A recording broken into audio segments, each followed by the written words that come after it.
اللہ تبارک و تعالی وراء الورا ذات ہے، وراء الورا، ہزاروں کروڑوں پردوں میں چھپا ہوا، اور اہل زمین کے ساتھ کوئی رابطہ نہیں۔ کیسے رابطہ ہو جائے ان انسانیت کے ساتھ؟ تو اللہ تبارک و تعالی نے نبوت کا سلسلہ قائم فرمایا۔ زمین میں اللہ تبارک و تعالی نے اپنے خلفاء بھیجے، نائبین بھیجے۔ قرآن مجید میں اللہ تعالیٰ فرماتے ہیں کہ جو ہے نا، ہم نے حضرت آدم علیہ السلام کو اپنا خلیفہ بنایا کہ تاکہ زمین کا نظام جیسے میری مرضی ہے ویسے چلے۔ جب کوئی حکومت کوئی مشین بناتی ہے، جب انجینئر کوئی مشین بناتا ہے تو وہ مشین بنانے کے ساتھ کتاب بھی بناتا ہے۔ یہ جو میں نے مشین بنائی ہے، اس کا جو فائدہ ہے یہ اسی کو ملے گا جو اس کتاب کے مطابق اور میرے بتائے ہوئے طریقے کے مطابق اس مشین کو چلائے گا تو اس کو فائدہ ہوگا، اور اگر میرے طریقے کے مطابق اس مشین کو نہیں چلائے گا تو جس مقصد کے لیے میں نے اس کو بنایا ہے تو اس سے وہ فائدہ حاصل نہیں ہو سکتا، فائدہ حاصل نہیں کیا جا سکتا۔ اس لیے اس مشین کو جو چلانے کا طریقہ ہے وہ وہی ہے جو میں نے بنایا ہے۔ اپنی مرضی سے کوئی چلائے گا اس مشین کو تو فائدے کے بجائے ہو سکتا ہے اس کو نقصان ہو جائے۔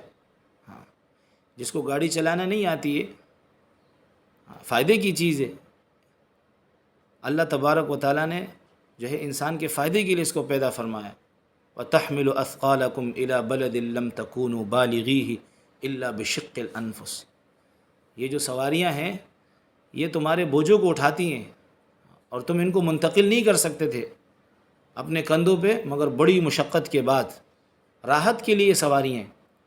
لیکن جس کو گاڑی چلانا آتی ہے تو وہی اس کے فائدہ اٹھائے گا، اور جس کو نہیں چلانا آتی تو فائدے کی چیز ہے لیکن ہو سکتا ہے کہ اپنا نقصان کرے، گاڑی کا نقصان کرے، کسی اور کا نقصان کرے۔ تو اس لیے جو ہے نا سیکھنا ضروری ہے کہ اس کو آتا ہو۔ تو اس لیے انبیاء علیہم السلام سکھاتے تھے، لوگوں کو سکھاتے تھے کہ زندگی کیسے گزارنی ہے۔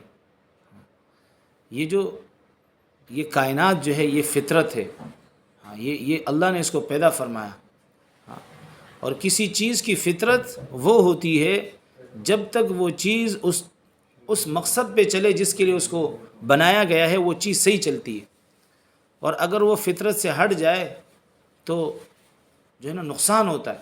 مثال کے طور پر کشتی کو بنایا کہ یہ پانی پہ چلے، اب اگر کشتی جو ہے نا اس کو زمین پہ چلائیں گے تو نقصان ہوگا، چلے گی بھی نہیں، نقصان بھی ہوگا، کیونکہ کشتی کی فطرت وہ پانی پہ چلنا ہے، وہ زمین پہ چلنا نہیں ہے۔